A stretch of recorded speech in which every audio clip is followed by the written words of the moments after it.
Well, as Corey said, this is our SCCM workshop from DEF CON 32. We've called it an operator's guide hunting SCCM in the real world. So really our hope for this is to provide both a lab environment where you can test out SCCM tradecraft, teach you a little bit about SCCM tradecraft, and then give you some offensive tools to use on both your engagements and in the labs. You can go ahead, Corey.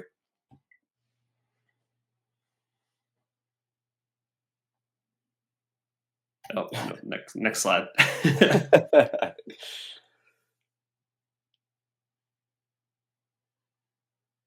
Cool. So a little bit of background on us. My name is Zach Stein. I'm a senior consultant over at SpecterOps. So I specialize in our red teams and penetration tests and day-to-day, that kind of testing. So recently, what spawned my whole in this talk is I've liked DevOps from an operator perspective. We're going to be talking about Ludus and how we can use that to have your home lab as code going into the Ludus SCCM lab we have for you. We won't have a lab to actually log into today, but if you have one at home, feel free to follow along, and then we'll have a guide with everything we're doing so you can set it up. And I'll give it over to Garrett. Sweet. Thanks, Ben. Garrett Foster. I'm also a senior consultant over at SpecterOps. I do some red teaming and penetration testing. I'm starting to pivot a bit more onto the research focused side. I've done a number of different talks. Like Zach had said, we presented this one at Red Team Village last year at DEF CON. Today we're going to be using a lot of the tool that I wrote called SCCM Hunter, and another one that you might be familiar with is the tool Pre2K. Yeah, go ahead, Corey. Cool. So a quick overview for today, just to kind of set the groundwork. We're going to start out, we'll have all the resources. We do have GitHub repos for both the tools, and we do have a GitHub repo for the content we're going to be presenting today. So you can always use the recording and go to that GitHub if you want to follow along, do these exercises later. After that, we'll get into what we call the hunting grounds. So this will be looking at the lab, how it's set up, what resources will be available to you. And then we'll get into the actual SCCM tradecraft. So the fun stuff of Reconnaissance, how to profile it, how to figure out what is running in a network environment. And then we'll move on to things like privilege escalation, looking at the types of accounts that are in SCCM, how to recover those credentials. And then we'll get into takeovers, where we actually take over the SCCM hierarchy and the different methods of doing that. You can go ahead. Perfect. So as far as the GitHub repo, this is from our RTV Village from DEF CON. So we have this Git page ready for you. You'll see some things in there about connectivity and WireGuard configs. Unfortunately, like I said, we will not have live labs, so that part you can ignore. That was for the on-site scenario. But we still do have slides, we have tool links, download instructions, all the GitHub repos, and lab guides for everything we're going through. Go ahead. Cool. So getting a little bit more into SCCM. I know we had a quick overview there, but for this SCCM lab, we're going to be specifically using the environment for the range I made called Ludus SCCM. The link for it is on my GitHub above. So again, a little background about Ludus. It was created by Eric Hunstad over at Bad Sector Labs. It's basically a way to deploy lab infrastructure as code. And it's all wrapped around Proxmox. So everything's free. You're able to set this up at home if you have some bare metal infrastructure, ideally. So you'd be able to set everything up right there. So this lab was really built out of a need. We were looking at SCCM tradecraft. So like me, Garrett, and a few other people on our team. But one of the hardest barriers to entry was a lab to actually practice and do these things. And if you're anything like me and you tried setting it up by hand, you will see that it is a pain. You have to set up each lab individually, create an Active Directory lab, install a plethora of prerequisites, and then you have to install SCCM.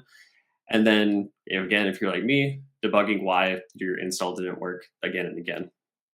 So thus we created this. Other solutions existed, but it didn't fit my specific use cases, but I did want to call them out because they might fit yours. So one is Snap Labs. If you want a cloud-based solution, just log in. There's some SCCM Snap Lab configs you can fire up, and you'll have a lab ready to go.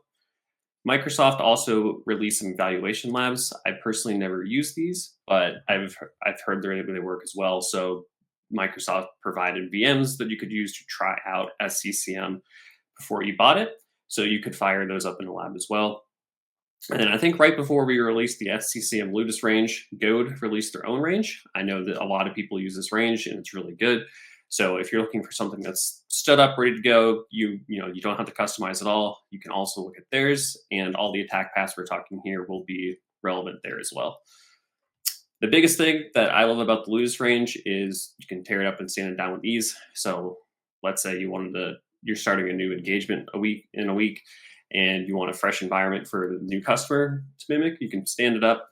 Or on the research side, if you're like Garrett and you really like breaking things and you break your whole SCCM lab by researching too hard, it's not a problem. You just tear it down, go to lunch, and within an hour or two, you'll have a brand new lab ready to go.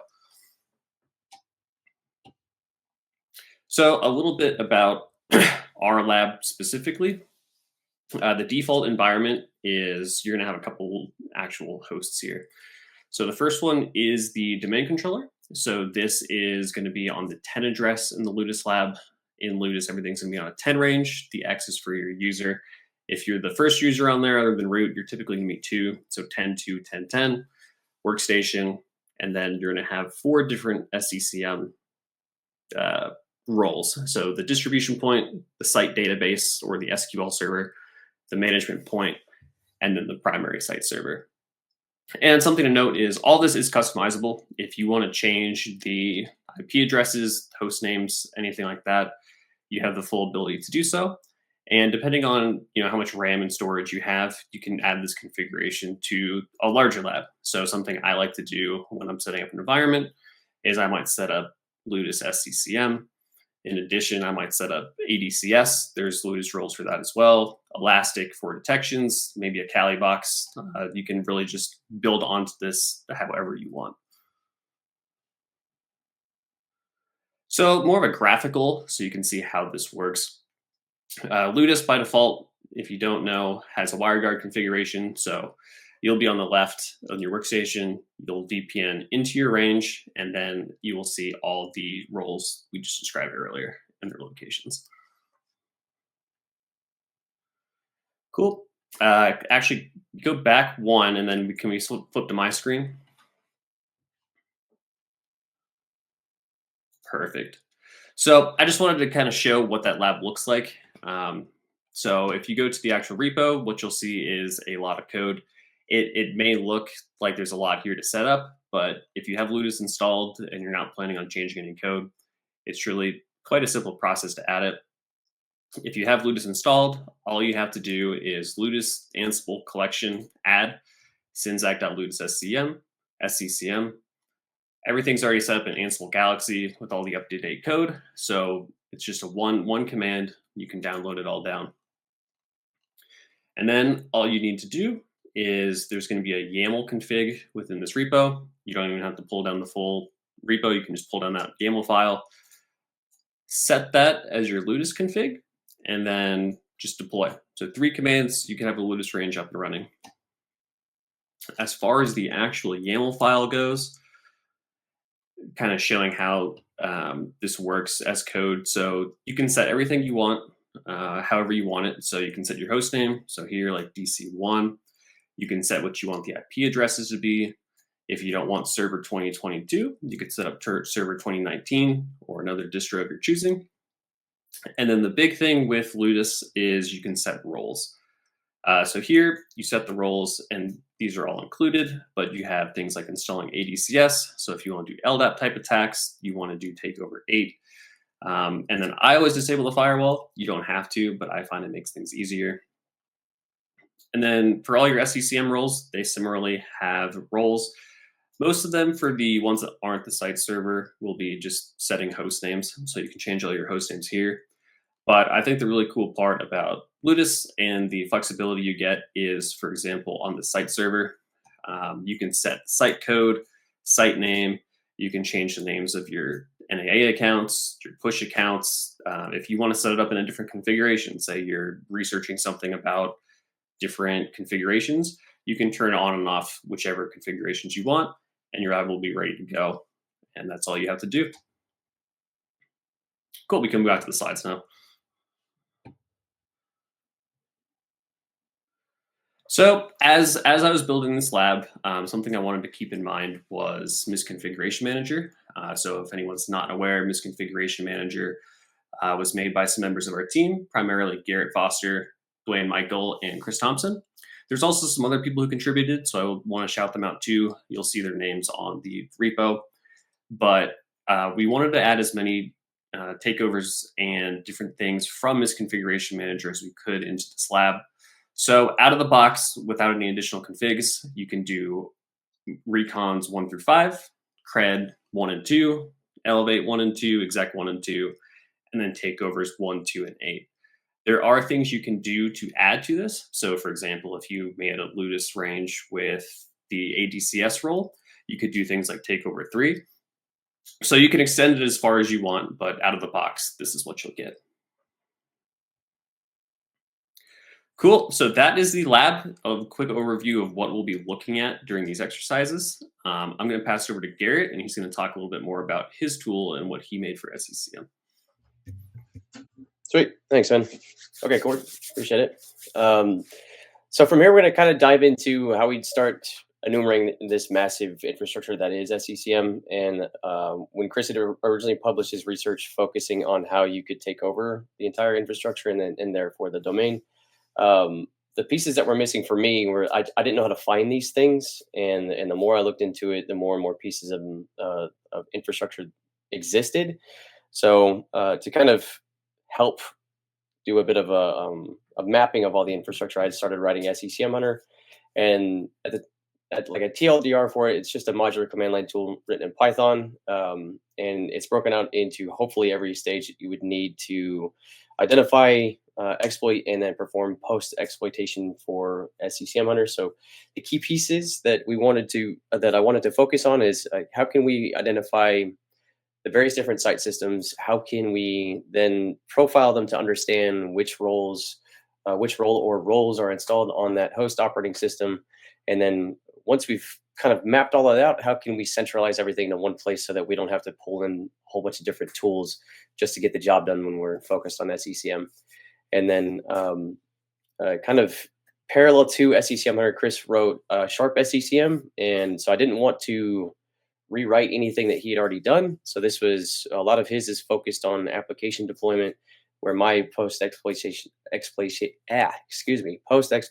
tradecraft is focused on the API and script deployment. So the first thing that we'll focus on is the find module. So this is, if you were to reference Misconfiguration Manager, we actually have this kind of categorized out as Recon 1. And during deployment of SCCM, you have an optional feature to extend the Active Directory schema. And this is going to add some unique classes and attributes to the at the AD domain, similar to how if you've ever deployed or run into Exchange Server, there's some unique attributes and classes associated with that service. It is completely optional. I think I've run into an environment so far in the last 3 years or so of hunting SCCM. I've only seen it one time where the schema wasn't extended. And part of it was to make it easier for all of the different resources to communicate with each other. Otherwise, the entire service is reliant on DNS, and we all know how reliable DNS is. So part of that extension of the schema is to create a system management container, and that's going to live under the default system container. And in order to publish objects into that container, the actual primary site server is required to have full control of that container. So to be able to push anything in there, it actually needs to be able to write to that container overall. So we're going to focus on the find module enumerating that. It's going to say, okay, let's take a look at this known object, and then we'll parse the DACL and find all the computer objects that have full control, and that would help us get kind of a narrowed focus of what might be a site server, and then we can pick up and profile it after the fact. Some more of that LDAP recon that we can do is the human element, is if we run into where the admins want kind of like a naming convention that matches, where more than one admin can come across and understand what that role is assigned just by looking at it. So it's not uncommon for us to see things like SCCM site server or SCCM DP1 or MP1 or something of that nature, where they're using some type of abbreviation to represent a role installed on a system. And to be able to perform this type of reconnaissance, so to actually use the find module in SCCM, it has to be authenticated. So you just need valid AD creds. All this is visible to a kind of just like a standard user account in the domain. So this is what it would look like if you're using the tool. Again, I'm just going to throw that find module at the beginning of the command line, your credentials, the domain, the actual IP addresses of the domain controller that you want to interact with, and then the domain. So just to be able to create that valid bind, and then it's going to start walking through some of the things that we just talked about. It's going to find that system management container. It's going to parse that DACL, walk it back to find any type of objects that have or are granted the full control ACE, and then build a database out of that. With management points, we're lucky enough that some of that stuff is published straight into LDAP, so we can just kind of query for that as well. It's actually the only piece of infrastructure that we are 100% certain that we can query from LDAP. So it's very, very reliable for there. And then there's another function where it's just going to kind of throw a wide search. So for you like evasive red teamers, do consider that. This is not an evasive tool by any means. It's throwing wildcard LDAP searches in there for any type of object that contains a string of SCCM or MECM. So it's just trying to build as big, cast as wide a net as possible to catch as many SCCM objects as possible, and then we'll filter them out later on.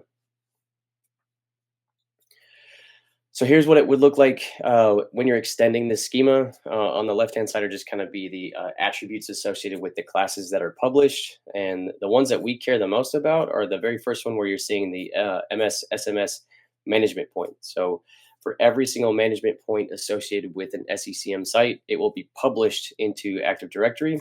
And this is by design. So if a client is enrolled in SCCM, it's going to have its own primary management point, and that's where the communications are going to happen, where it's saying, what are my policies, what software am I supposed to have installed, what configurations am I supposed to have. So it'll have like a communication with that. And the management point is like the operator. It says, okay, the software you need is at this distribution point, and so on.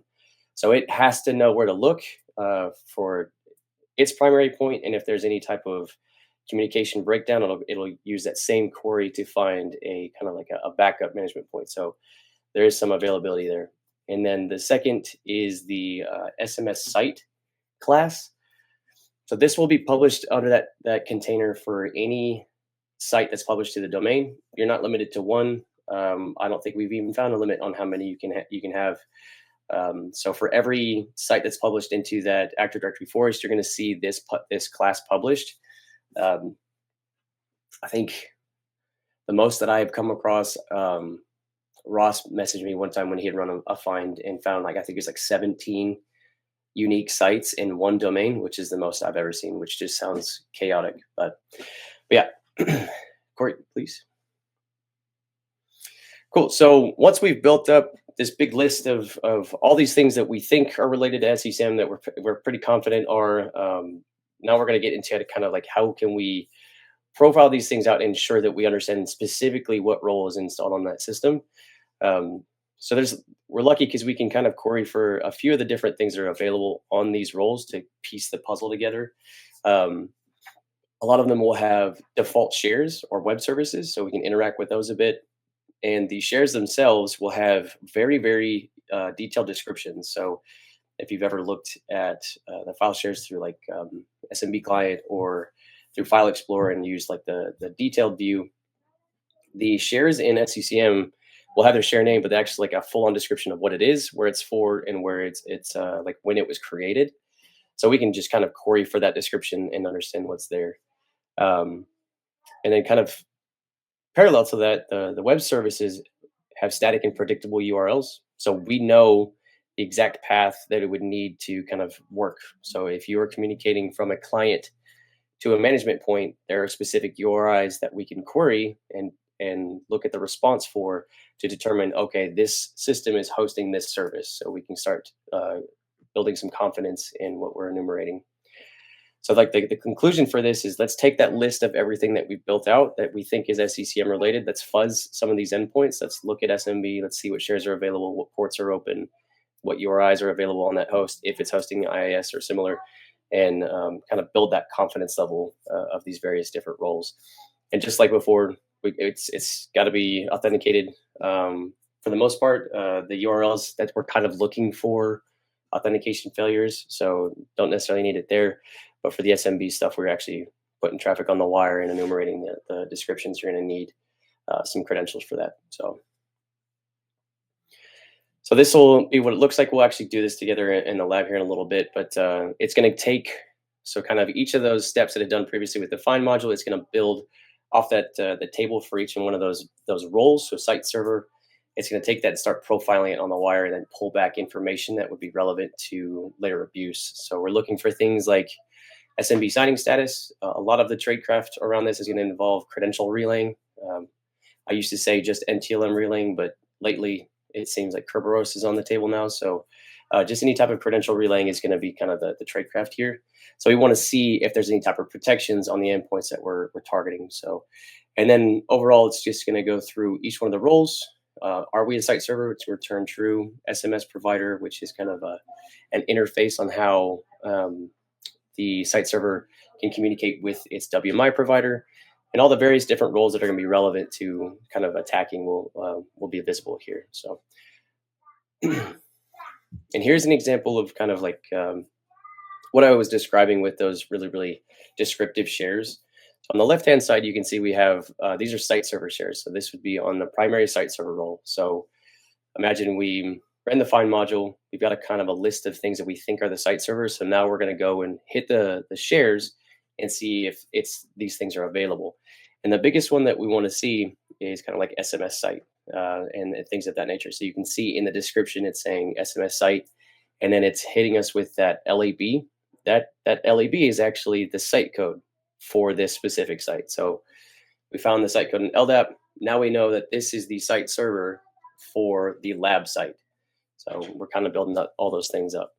And there's some differences and highlights between the shares because some of them will have the same share name, but a different description, which is just enough to tell us that it isn't quite what we think it is. So what I've highlighted here is the SMS_DP share. So DP would be an acronym for distribution point. It's a role kind of responsible for, oddly enough, distributing things. It's going to be where all your applications are going to be sent from.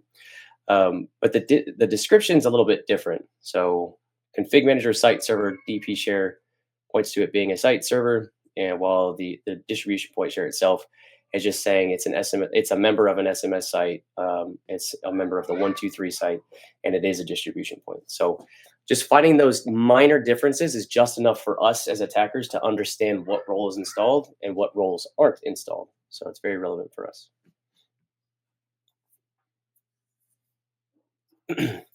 And so now with web services, so these are something we're going to look at. On the left-hand side, I was kind of talking about how SCCM clients will communicate with their primary management point, and a lot of that traffic is being done on some of these endpoints that are visible here.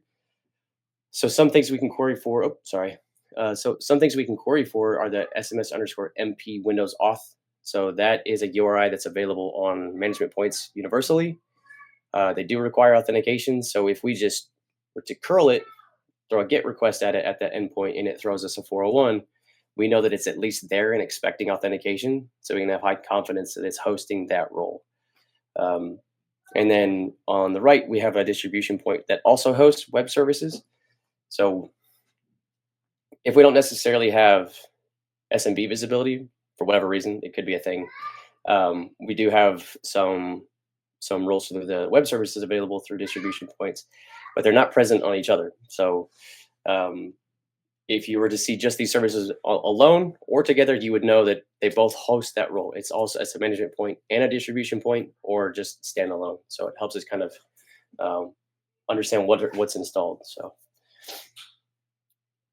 okay, so Recon Lab, and that's going to be my window, please, Corey, if you don't mind. Let me move this terminal over here.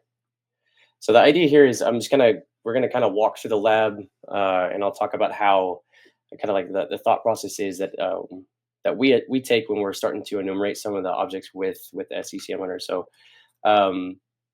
the GitHub repo is available from the RTV link that we had sent. So if you wanted to pull this down and work with it in your lab, but we'll start off with the find command. So we're starting off a pen test.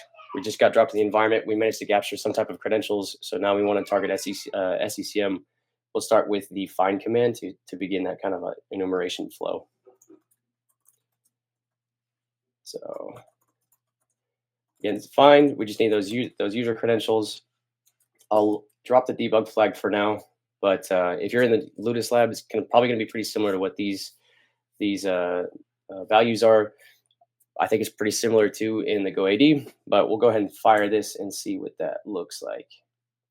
Okay, so the first time use, everything gets stored in a database. So rather than have to run it again and again and again, when you run the find command, all the different things that we think are true are going to be stored locally. So one-time use, hopefully. And you can kind of see how it started. We found the system management container, and we're going to parse that DACL. We only have one computer in this domain that has that full control ACE. One management point found in LDAP, and I think this was missing from the slide because it's a newer thing that's been added, is we found a way that we can kind of identify distribution points through LDAP. It's not high confidence. There's services that are installed on it that were published that we can kind of look at. And that's a Windows deployment services. So we have to determine whether or not it's an SCCM deployment service or if it's its own standalone. So that's why the potential is there. And then kind of across the entire lab, we have 10 principals that have SCCM in the name. So we want to kind of dig into that a little bit. So now I'll run it one more time with the debug flag, and we'll see kind of like what's happening under the hood. It'll show you what's walking through. So let's see if I can zoom this out a little bit.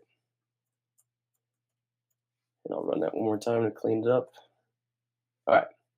So here's what it looks like underneath the hood. And this is kind of everything that's built out and what it's trying to fill in the gaps for when we run that SMB module.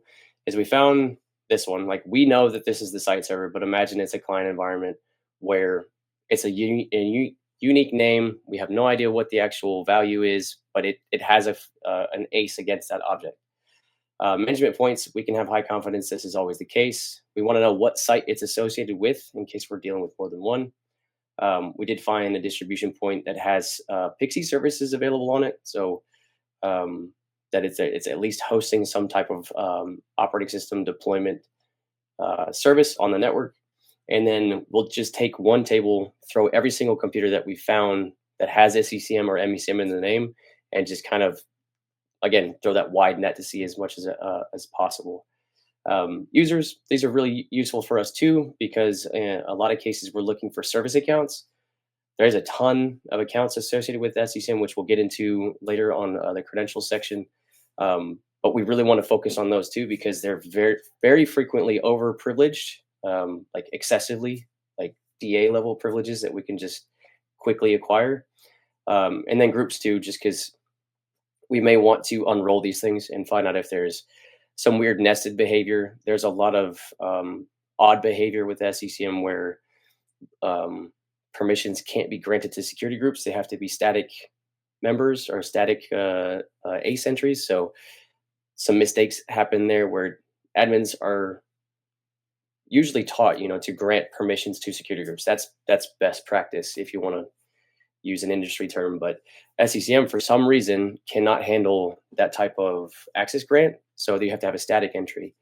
And I'm sure we've all experienced where an admin will create that change. It didn't work. So they made another change. That one worked. And they just kind of forget about the other one and it lingers.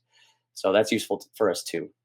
So I mentioned the database. If you were to say you walked away from that and you needed to find just the table that you were looking, a certain table that you were interested in, you do have a show command, which is going to pull from that database and just show that table for you. If you wanted to export it for some reason, you can export it to JSON or CSV. Clients sometimes have value in that. It's a more like synthesized report on all their SCCM assets that you've found.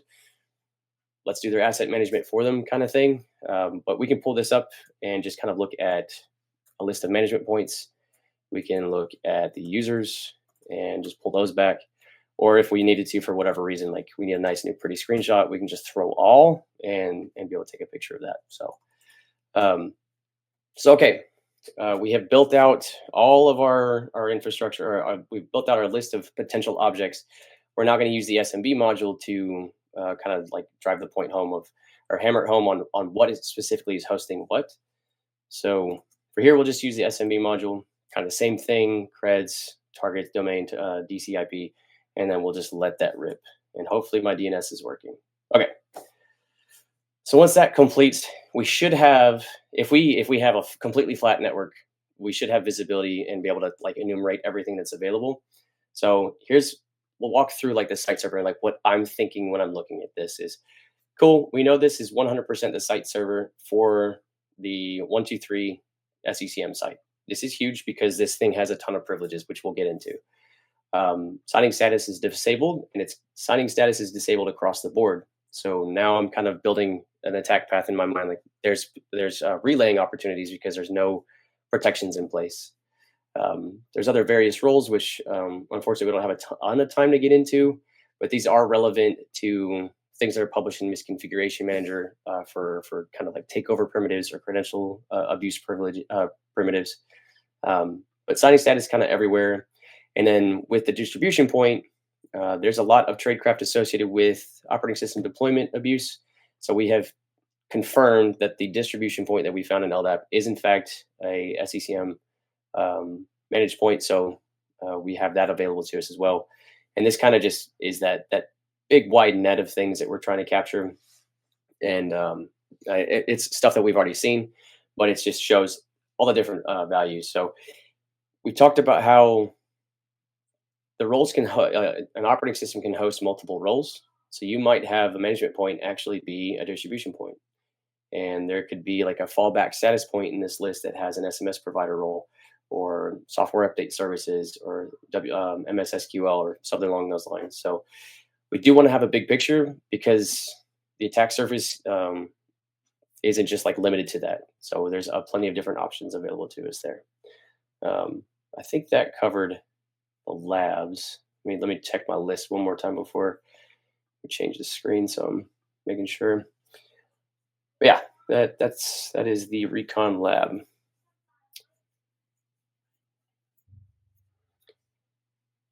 All right, I think we covered that one. Sweet, and that is. Throw that over to Zach now. Cool. So as Garrett was going over, now that we have kind of a lay of the land within the SCCM network, lab, client environment, how do we actually use this to escalate privileges? So we're going to be going into a little bit about the credential pieces now. So the first account we want to talk about with the credential recovery is network access accounts. They're also known as NAAs. So if you hear us refer to an NAA from this point forward, just know it's network access account. So this is a domain account, actually pretty true to its name. It gives network access to computers. So let's say you're enrolling a new computer into the network. This account will be used to actually authenticate to and access the distribution point during the enrollment. So that way it can pull down all the configurations, files, software, things it needs to do on the network. So the way this works is when a machine enrolls, the authenticated client will receive something called the NAA config policy. And what this does is it has the obfuscated credentials for that network access account. And we want to put emphasis on the word obfuscated here. There's no special encryption to where you can't recover it. You can de-obfuscate these secrets and reveal both the clear text username and both the clear text password. As Garrett mentioned before, a lot of the time these accounts are severely overprivileged. These do need admin over the host typically that they're running on. So sometimes we'll see configurations where you can tell that it was just they wanted it to be easy. So a domain admin has admin over all the hosts. So let's make that the NAA account. Or maybe it's the SCCM admin account, server admin, list goes on and on. But many times we do find that they are overprivileged. So going back to SCCM Hunter, Garrett made the HTTP module. So this in the Misconfiguration Manager matrix is known as CRED2. So this abuses research that was shared by Adam Chester. He's now a member of the SpecterOps team, so he's helped us use this on engagements and everything else. Basically, what happens is, as an attacker, you spoof that client enrollment process. So you go to the SCCM and you say, hey, I am a new computer. I need the policy. And what it's going to do is it's going to send you that NAA config file that has the credentials. So all you need here for requirements are you need valid AD credentials and you need control of a machine account in Active Directory. So this is something you can make machine accounts if the machine account quote is there, or you can use like the host that maybe you were seeded to or gained access to. So again, we'll show it in the lab, but kind of just to give a preview, SCCM Hunter, instead of the find command, what we're going to do is we're going to substitute in the HTTP command. Again, this can be done with just the username and password, give it the domain, give it your DCIP. And here we do the auto flag. So this will automatically do all the steps needed. That is also outlined here below. So what it's going to do is it's going to search for that management point. And there's a certain endpoint on those management points that you can go to for this enrollment. That's CCM system Windows auth. And with the auto flag, what this is going to do is it's going to create a machine account for you using the machine account quota. So you can see here it came up with a random username and password. It's going to grab that policy and then it's going to decrypt it on the back end. So this does everything for you. And you can see that we have the NAA credentials. And these are the same ones that we set in our Ludus YAML config for the push account. So you can see we have SCCM, NAA, and password 123 in clear text. So NAAs aren't the only credentials, but what happens, what we want to talk about specifically here is what happens when enrollment is complete. Network access accounts are actually deprecated now by Microsoft. So we typically, ideally, wouldn't see them. But the biggest thing with these credentials is they're stored in WMI on the client host. So these are encrypted and protected by DPAPI. There'll be a blob on the system, and this includes SCCM credentials. So this includes the network access account. If you have a task sequence account, SCCM variables, this can all be found within DPAPI. So again, true to its name, task sequences run tasks on the host in different user contexts. So if you need to install something under a certain user or run a certain action with a different set of credentials, these would also be found in there. The thing that's very interesting is these credentials persist even if it's no longer used by SCCM. So what we mean by that is, say you had a network access account, let's just say it's a domain admin for sake of this example. You realize we don't want to use the network access accounts anymore, they're deprecated, it's too privileged. So if you go back into SCCM and you actually remove that network access account, that credential still exists on the host in WMI, in DPAPI. So if your host has ever been an SCCM client when they had SCCM NAA creds and those creds haven't been rotated or removed from Active Directory, you can still abuse those. And again, they're very often overprivileged. So that goes into the next module for the creds, the DPAPI module in SCCM Hunter. So specifically, this abuses research by another member of our team, Dwayne Michael, and some contributions by another named Ralph. So what this does is they go into DPAPI if you're admin on the host, and it will actually look for that SCCM blob where the credentials are located. And it'll actually pull those out and try to get the clear text of them. So for this, what you need is, since we're interacting with WMI DPAPI, we do need admin so we can access those keys so we can decrypt those secrets. So another screenshot preview for the DPAPI module. You will need an administrative credential. So I know it says domain user here, but we made that user an admin for sake of the demonstration. So you use DPAPI, it'll give you your creds, DCIP, and your target. So in the Ludus lab, the 11 address, that end octet, that's going to be our workstation. So we just give it that as the target with the WMI flag. So what it's going to do is just connect to the host over WMI, use your administrative credentials, and then it's going to pull both the access username and the password out of that DP API blob. And then I'll let Garrett explain this because this is something we actually saw real world that he was very excited about. Yeah, I forgot this slide was in here. So we'd pulled credentials like what Zach was talking about with the network access account. So it was just stuck on that system, and they were confident that had been wiped away. But what they didn't understand is it's cached in a file as well. So while it wasn't through DP API, it was actually on that system, and we could then decrypt it. Or it wasn't through WMI, but it was in that cached file. So we could decrypt that credential. And we had a bloodhound collection, so I just threw it in to see what kind of outbound control it had, because frequently overprivileged. And this was the result. This is actually a bloodhound graph. You can't really see it because of how large it is, but dead center in there is, if you're familiar with the interface, is a green user object, and that big flower outside of it is just thousands of computer objects that it has full control for, because it was used as the domain join account for operating system deployment. So not only was it used to access the network and pull those policies down, it was then responsible for adding it to the domain. So those permissions, when it enrolled it, persisted, and these were years old. So cool. So now we'll go into the Credential app, kind of showing these things. So Corey, if you want to go over to my screen, perfect. So I can blow this up a little bit. So kind of how we showed in the demo, we're going to be starting back again with SCCM Hunter, and we're going to be giving it that new flag. So we're going to start with the HTTP module to spoof that client enrollment with the management point. So again, we're going to use our domain user.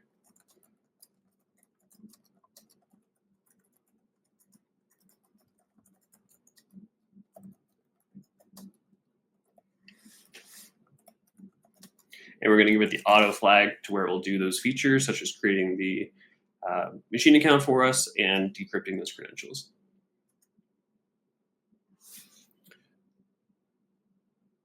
So it's going to make that request. It's going to make that computer account, and then it's going to wait a couple seconds for the SCCM database to complete. And there we go. So after the enrollment has been completed, what we're going to see is it's going to be able to pull that username, that password, so you in clear text. So, and it will also take that policy and it'll put it in your SCCM database for you.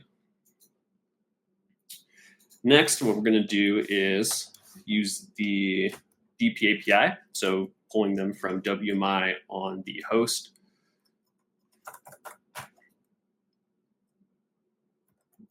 Very similar command, just give it the DP API prefix, and then we're going to use the same, actually we're going to use an admin credential here. So domain admin, password, same domain, and then we're going to give it our workstation.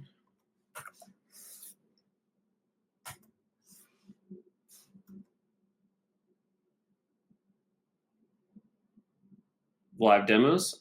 Kill the auto flag. Thank you. And then I need the WMI flag.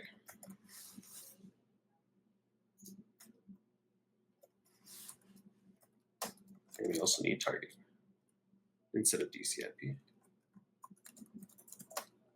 That's what we get for doing live demos. Yeah, we didn't make a demo God sacrifice, so. Yeah, wait till the next section. This could be worse. Cool. So what this is going to do is it's going to authenticate to the workstation using those admin credentials. It's going to go into WMI, get to that DP API blob that's on disk, and decrypt it. So again, we can see here the NAA credentials, both the username and the password. Similarly, there is another function. If you don't want to use WMI, there is a disk option.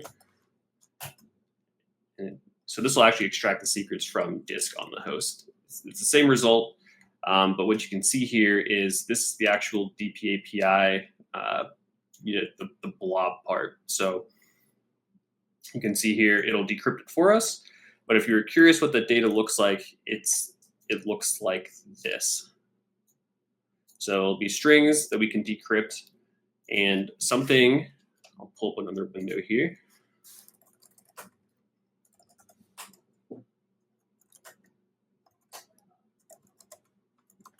So Adam Chester, in his blog post with the decryption of this, he made a tool called SCCM WTF.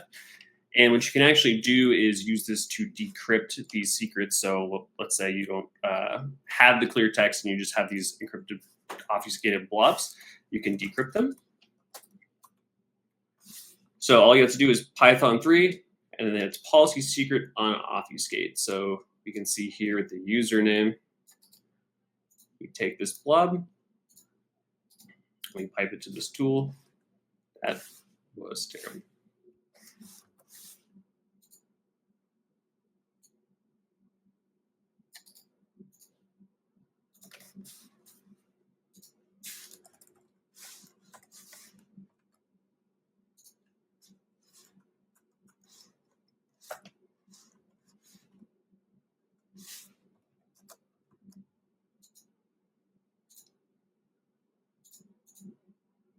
There we go.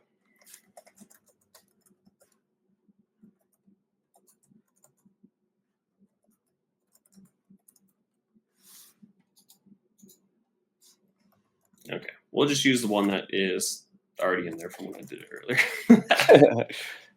So anyway, so we take that blob, we put it in, and then you can actually see, also if you have a virtual environment, make sure you put that on. Python errors never You happen. can see here, put it in, again, there's your username, and then you can do the same thing with the password here, and you'll get the clear text password. So that is the quick version of the creds. Something we did have as a little bonus lab when we originally did this was NTLM relays. So you can actually do this whole process as well by relaying a domain computer in the network and using that as your credential to do. So this is going to be from a fork of Impacket from someone on our team called Matt Creel. So on his GitHub, there'll be an Impacket pull.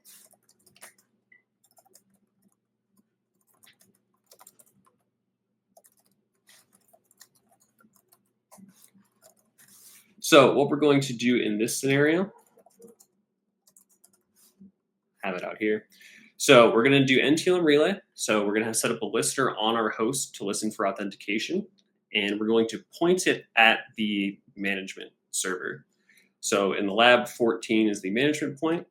And if you remember that CCM, system windows off endpoint for the client enrollment, we're going to point it at the request piece of that. We're going to say we're using our SCCM, and we're going to give it a device name. So this can be anything you want, but this will be what when we're enrolling, what our device name will be. So I'll give this a unique one that I haven't used yet. And then it also needs a few fields such as the management points, fully qualified domain name, what you want your HTTP port to be, the primary site server. So that's what the 15 is in the lab. And then the sleep is just how long do you want to wait for the SCCM database to update to make sure you can get the information back. So we will start that up.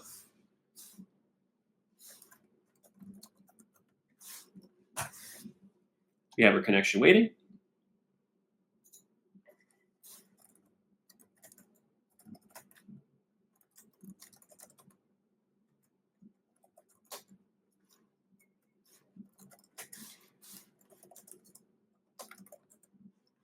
And then what we're going to do is we're going to coerce authentication from a host in the domain using Petit Patam.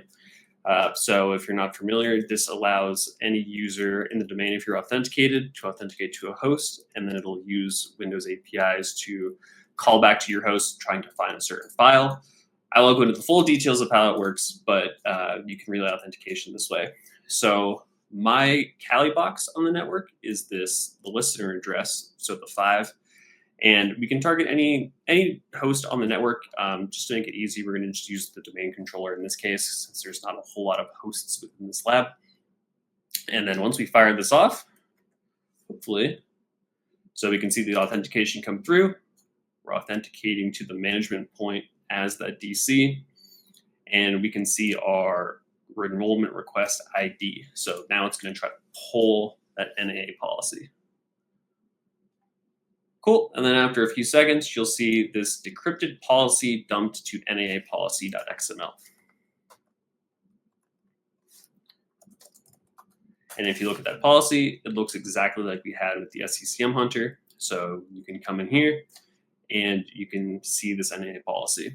So this is a scenario that we have used on actual engagements. It doesn't require the admin privileges over DP API and things like that since it's a relay. So this is an effective way to get the NAA policy, more real world if you don't have administrator access. And I believe, yep, that's it for this lab. So we can go back to the slides.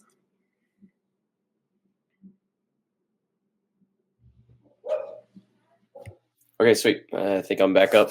So now that we've kind of focused on some of the credential recovery that is available to us, it's not all encompassing. There is a ton of credentials stored in SCCM, but that was kind of like the amount that we had the time for.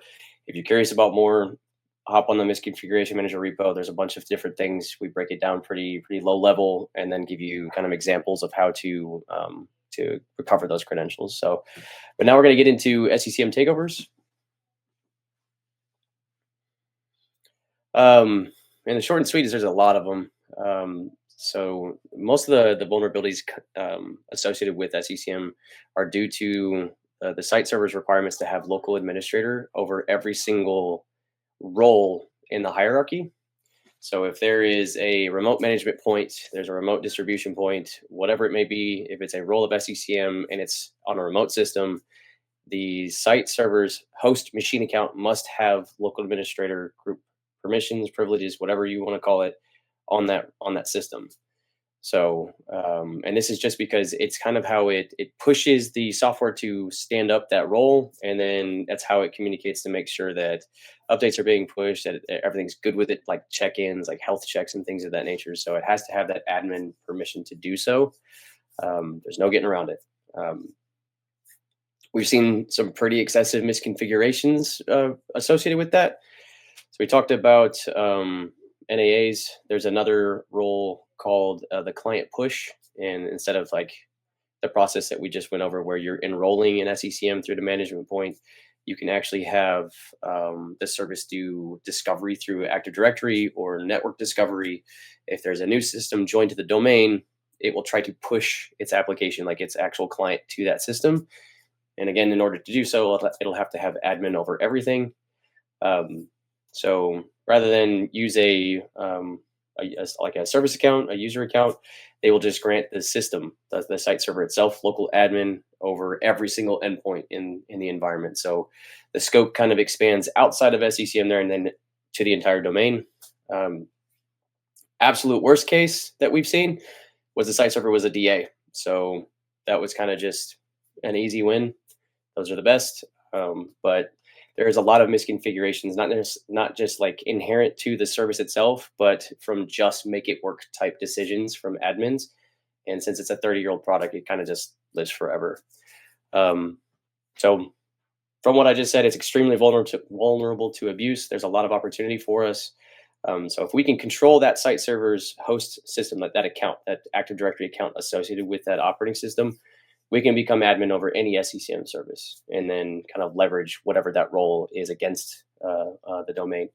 So primitives available to us are credential relaying. We have opportunities for Kerberos delegation, if you're familiar. PKI, ADCS, I think we've made a lot of money off that the last few years. And then there's so much more to it. So we'll try to get into kind of like some of them here on the next slide.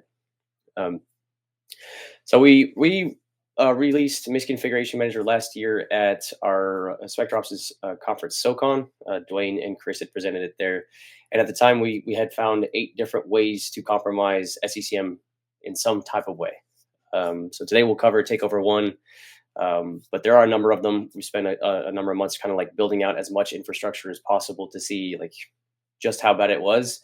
And it got to the point where we had to stop because we just kept finding more and we had to get something published. So There's a lot of uncharted territory still with SCCM. I think the most recent thing that came out is there's someone got a CVE through abusing SQL injection through the kind of like the process that we just went over with the NAA enrollment. They were able to compromise the entire thing through an SQLI there. So it's 2025.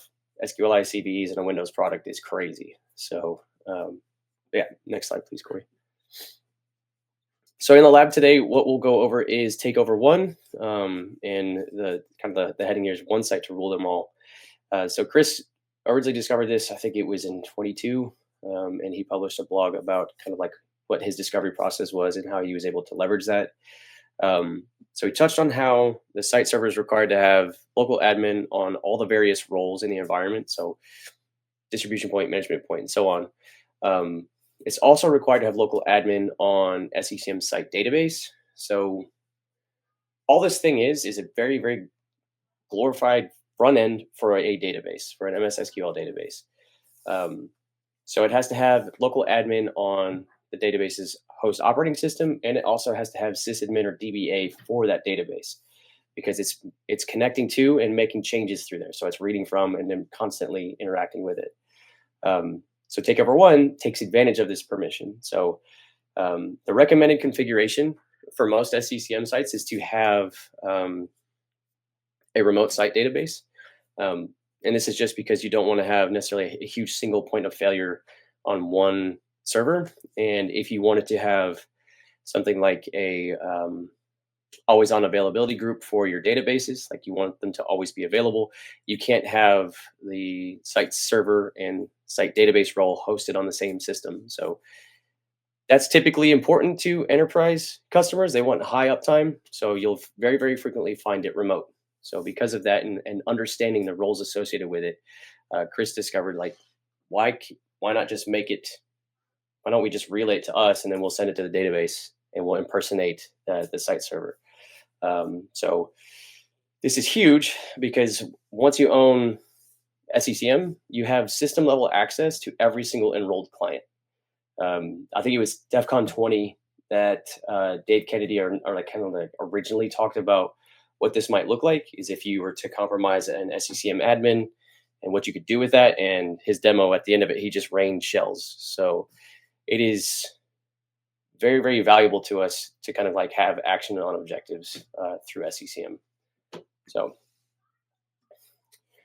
takeover one, to kind of support this, because it is just kind of MS SQL and that query language under the hood.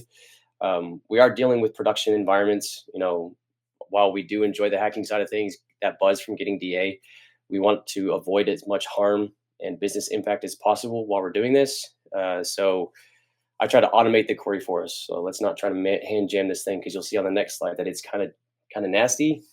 So the MS SQL module is, once you've kind of identified that the takeover primitive exists, let's build out the query to make our lives easier for us. And there's two ways we can do this.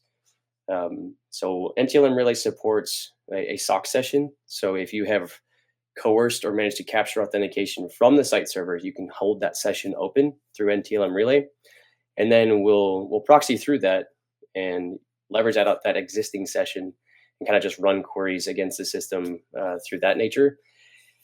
And that does work. It will kind of like spit out each command for you. You can copy paste them. But we do also have kind of like a one stacked query to win them all, where it'll build it for you. You can copy paste it into the query flag.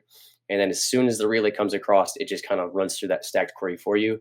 So it removes our own human error element from it, hopefully, where you won't cause some type of, resume generating event through relaying to SCCM. So you do want to have some valid creds. You need to have a target user that you can enroll as an SCCM admin. It doesn't have to be a user. It can be a computer. We have done that a couple times where we didn't have access to a user account. We only had access to machine accounts. So we were coercing and relaying things with that credential and then gave that account admin over everything. So we never even needed a user to go all the way to DA. So that's what I'll look like. So take a look at that query. I don't know about you. I am a horrible typer. You'll see when I do the demos, like I would not be able to hand jam that query at all. So this is an example of the stacked one.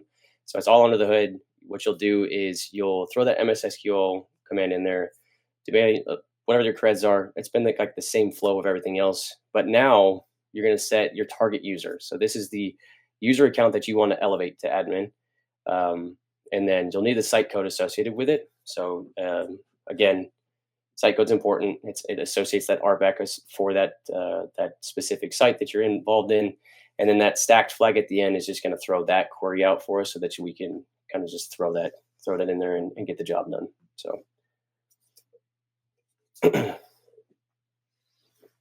Excuse me. Okay, so now what?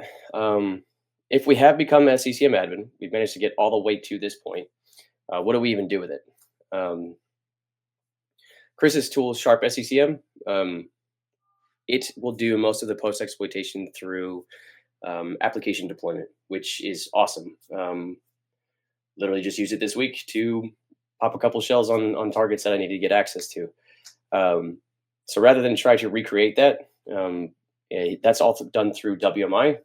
There is a service on SCCM called the Administration Service REST API, and it has most of the functionality that you would find available through WMI, kind of like with a with an interface with REST to kind of like process the JSON post request that you're making to this endpoint, the REST post request, and then flip those to WMI and then interact with the backend database through there.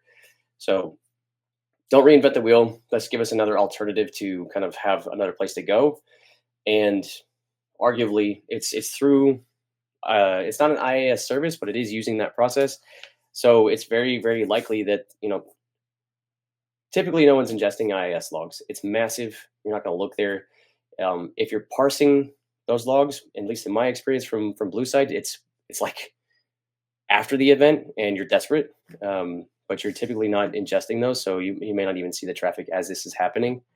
So this module is kind of designed to be, if you've ever experienced old school PowerShell Empire, or Empire itself, is just that CLI interface. It tries to be as close to that as possible.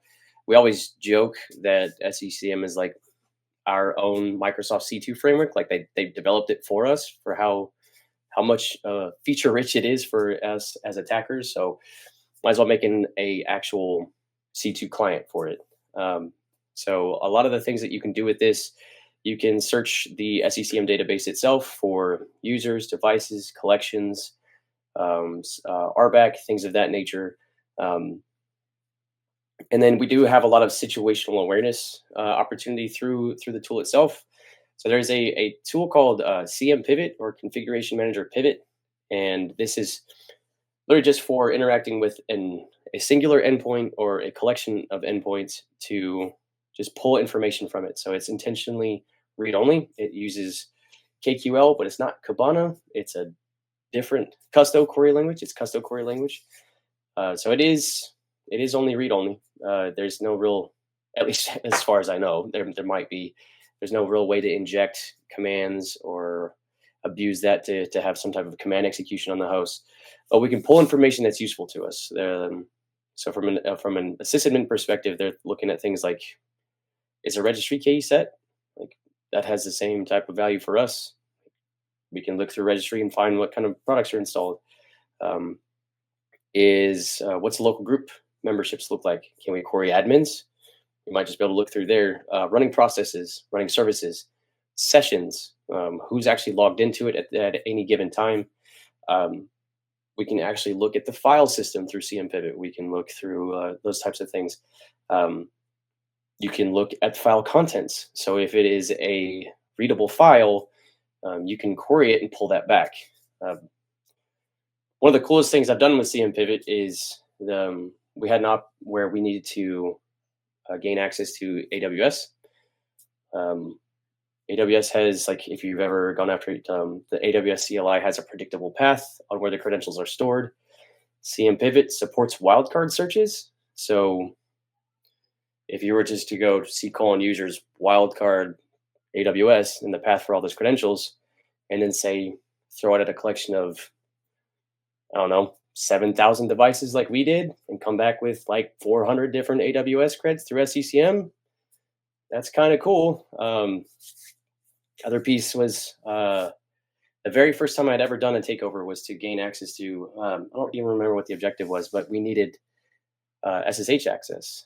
Same kind of concept with the AWS credentials is that you can broadly sweep the entire domain for the SSH keys, like private keys, and just pull those all back through that one query.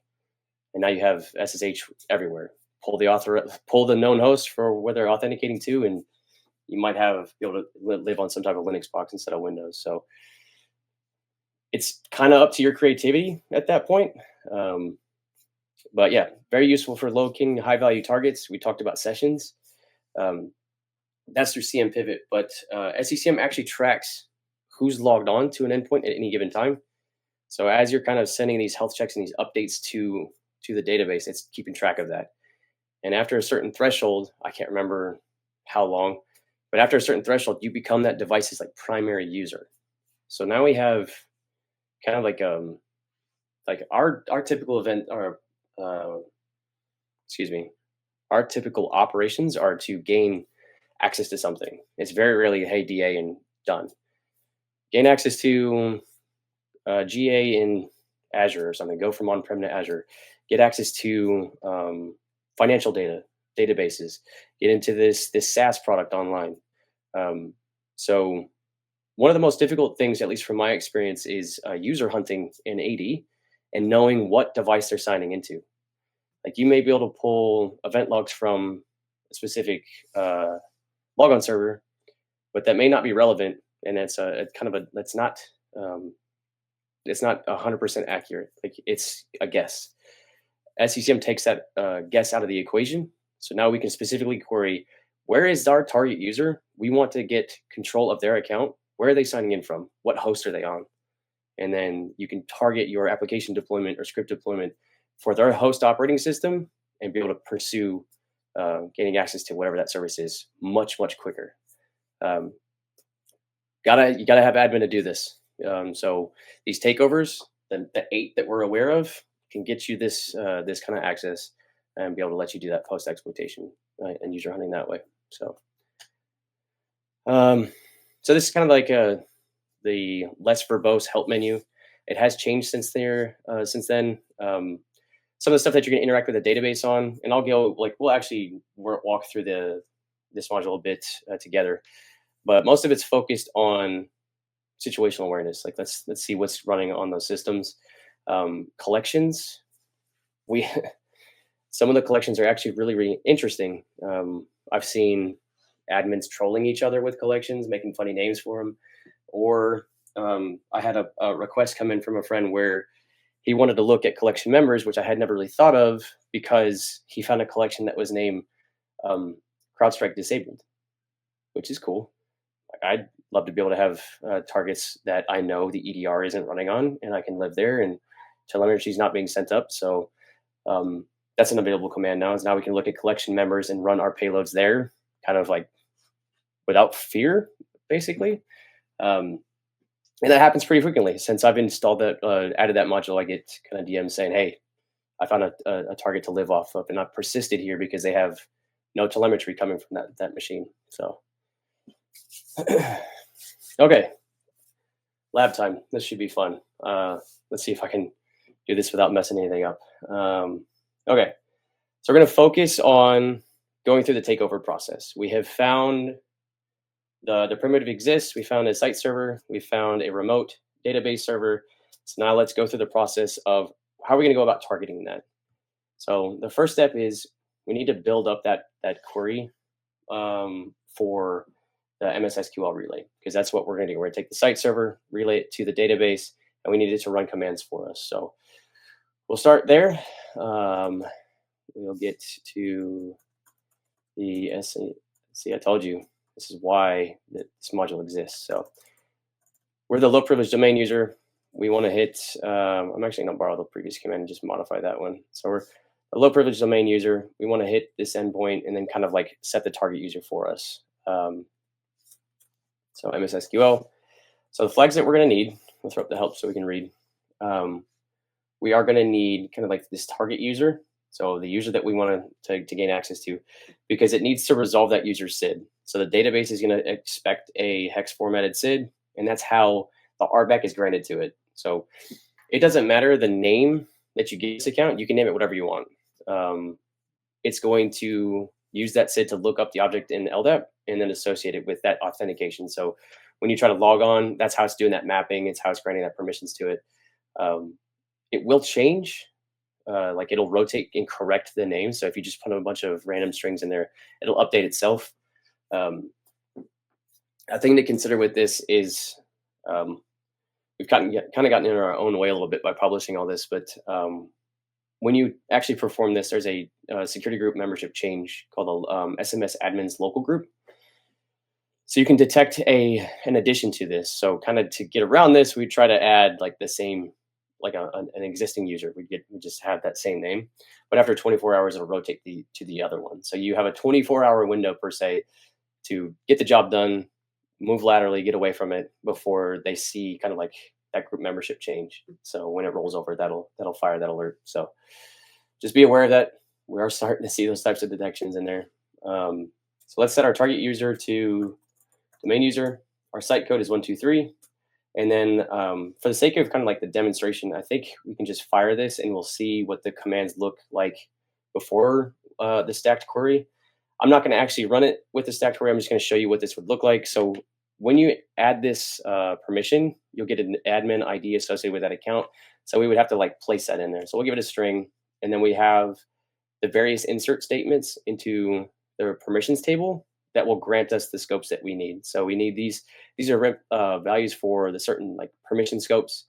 All three of these are required for us to have complete control of the environment.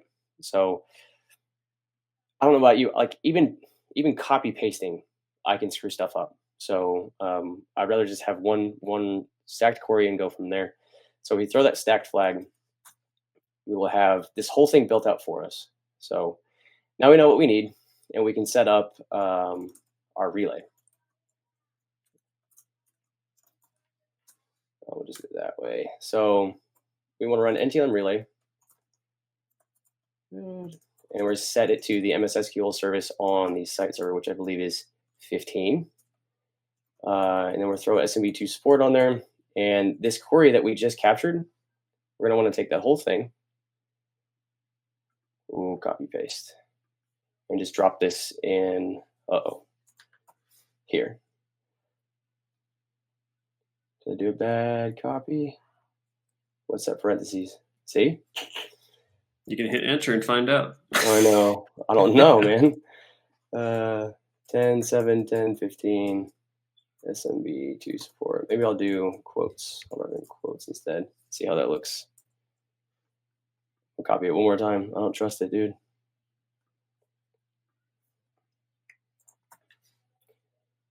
How's that look? That looks right to me. Yeah, we'll see. We'll do it live. I'm actually using the VNC client for Kali out of Ludus. I don't know how many of you have actually used it, but I didn't know this existed until Dak showed it to me today. So it's pretty sick. We'll back out of this, and then we'll do the relay. Source packet activate, and then we'll get our relay set up.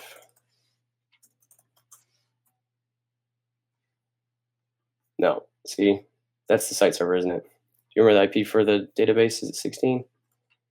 The database is going to be 13. Sweet. See? Glad I caught that. So we'll set it to 13. Whoa. Set it to 13. That way it's actually the correct one. Yeah, dude. It's just, I'm going to trust that it's there. I'm going to trust. At least you guys know we're doing it live. Yeah. All right, cool. So this should, all things considered, let's see. Yeah, so I don't know what's happening with the copy paste on this session. So bear with me while I troubleshoot live. Okay.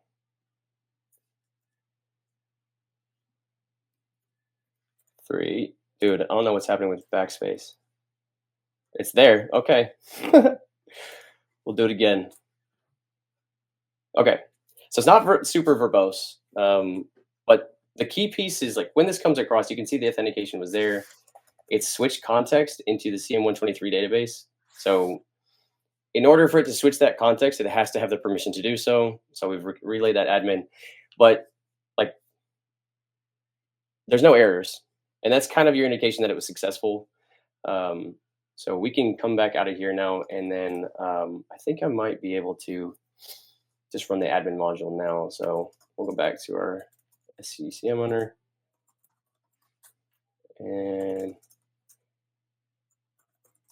admin you. It's actually the user now, so we should be able to drop into a shell if everything went right. I'm in the wrong directory. Okay, so it drops us into a shell.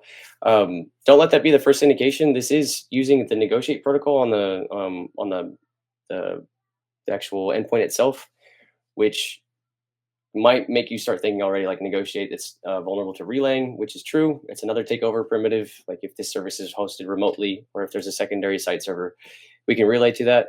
But typically, like my first thing I do to make sure that I have the permissions associated with my account is to go to show admins and see that now our user was granted that permission. So it's, I don't want to say it's that simple or that easy, but it really is just that easy for you to go from your low privilege user, if you identify this configuration and you have visibility and connectivity to all the various pieces, to go from just whatever account you have to admin. And remember, it can be a computer account. It's not limited to just a user.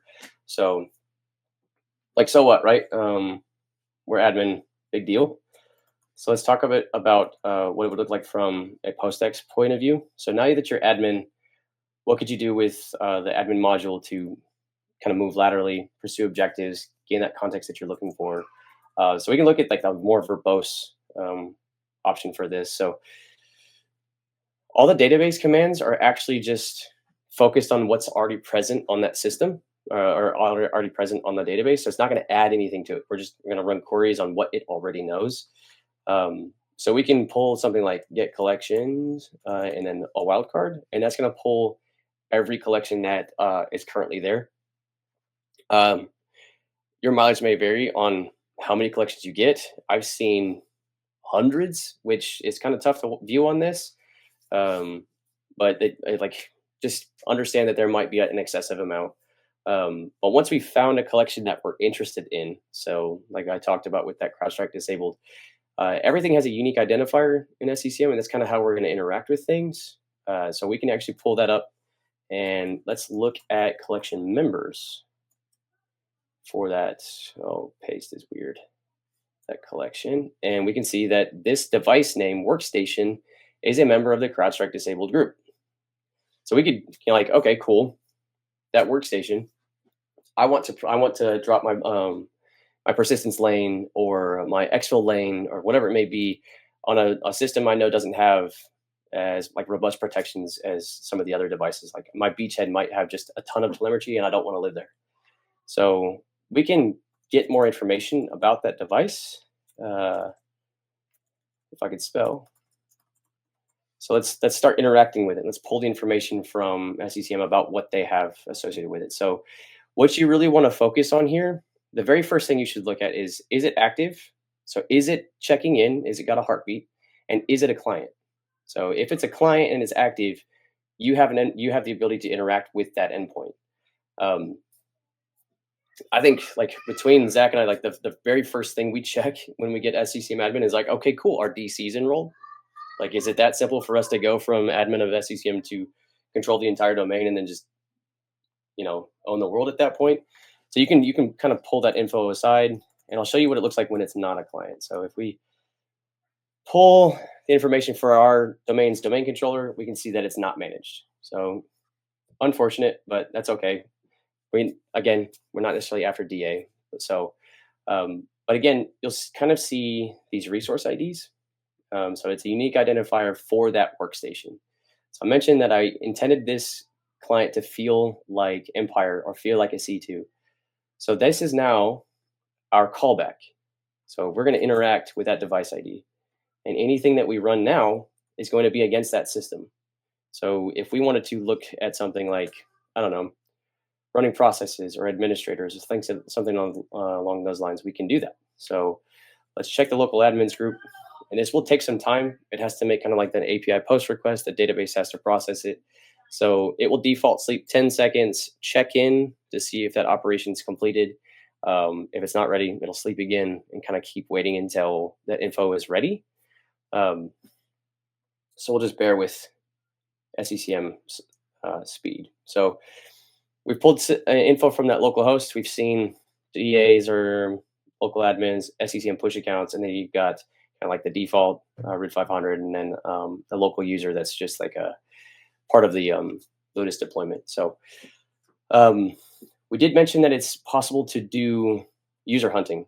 So if we wanted to find a user, so ourselves, let's go with that. So we can get user, domain user. We can find the information associated with us. So we can see kind of like our SID, UAC values for it, things of that nature. But how about anywhere this user signed in? So it may not be just this one workstation. What about the other systems that it's logging into?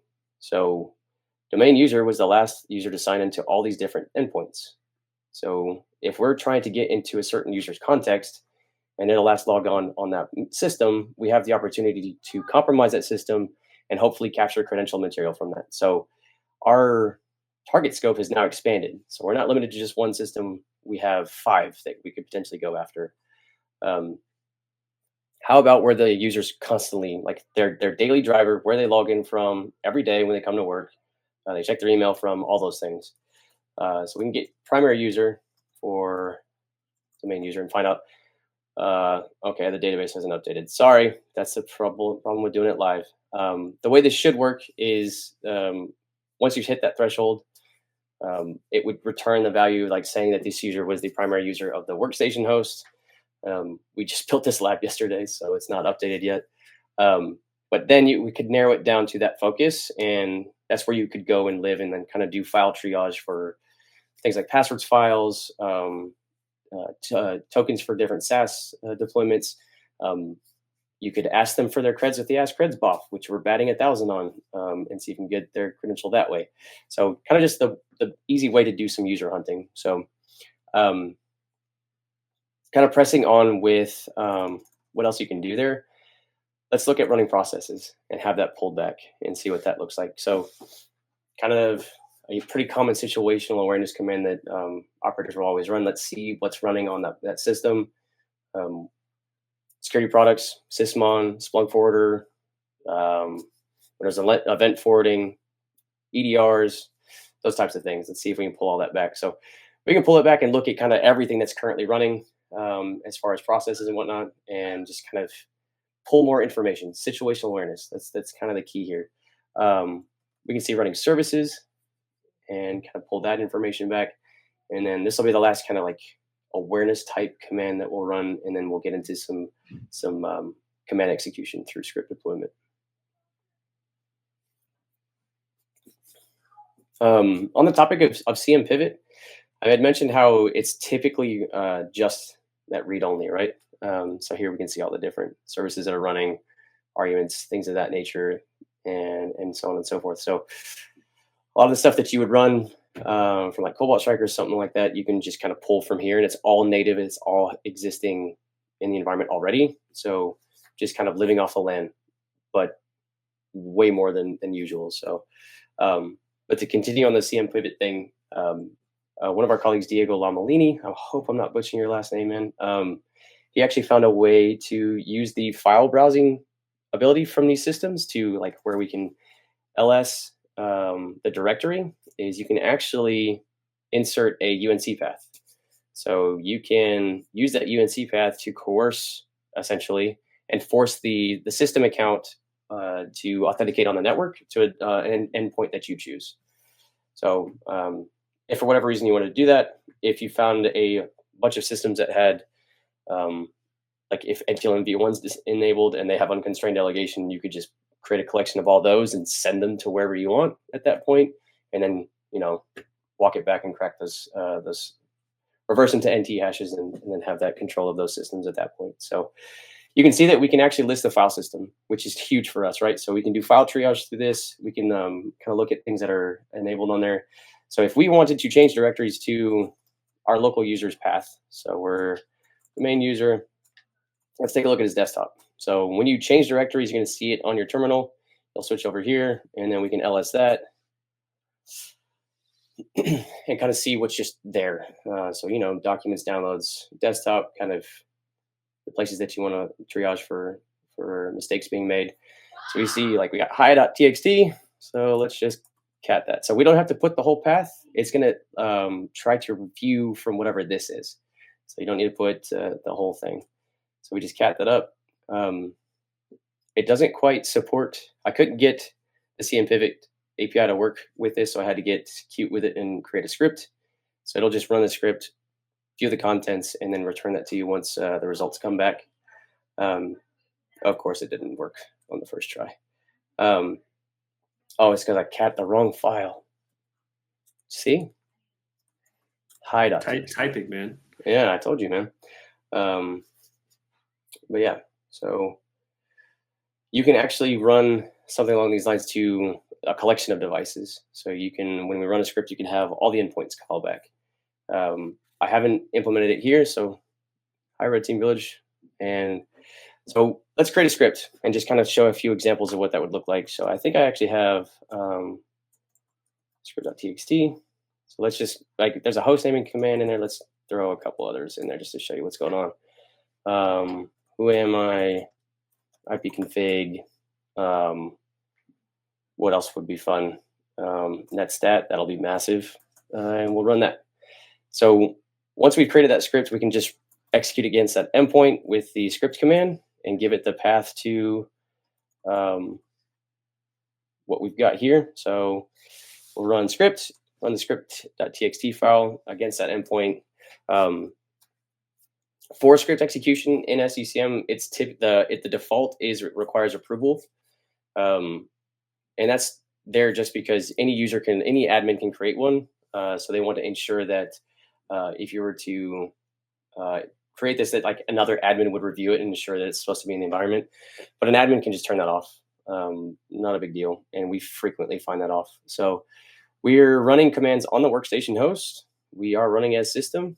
We have like the IP configured result, and we kind of see all the network connections that are running on this.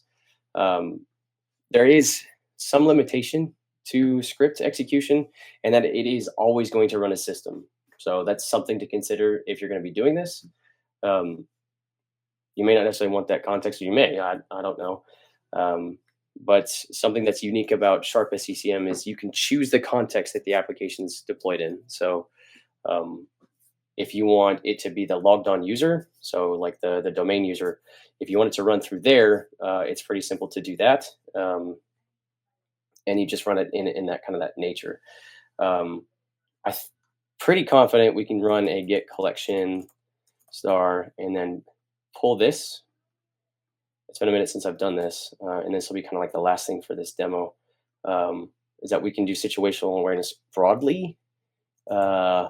Let's see how that goes. I'm pretty sure it handles it just fine. But yeah, Sharp SCCM will let you run those commands in that context for that user, and you can choose to have zero interaction from the user, that they don't even know that it's happening, and it's completely invisible to them. Also, all of the requirements to do so, like the collections and the applications that you create in SCCM, would be completely invisible to the admins. So that's not even visible from the console. So all of it's living in the database. You'd have to be in there running queries to see it happen. And then the stuff gets deployed in that user's context. So, but you can see it pulled back from all of these systems. Kind of a limitation through the API is that it's going to, as soon as it gets a response, it's going to return that data and then stop checking in.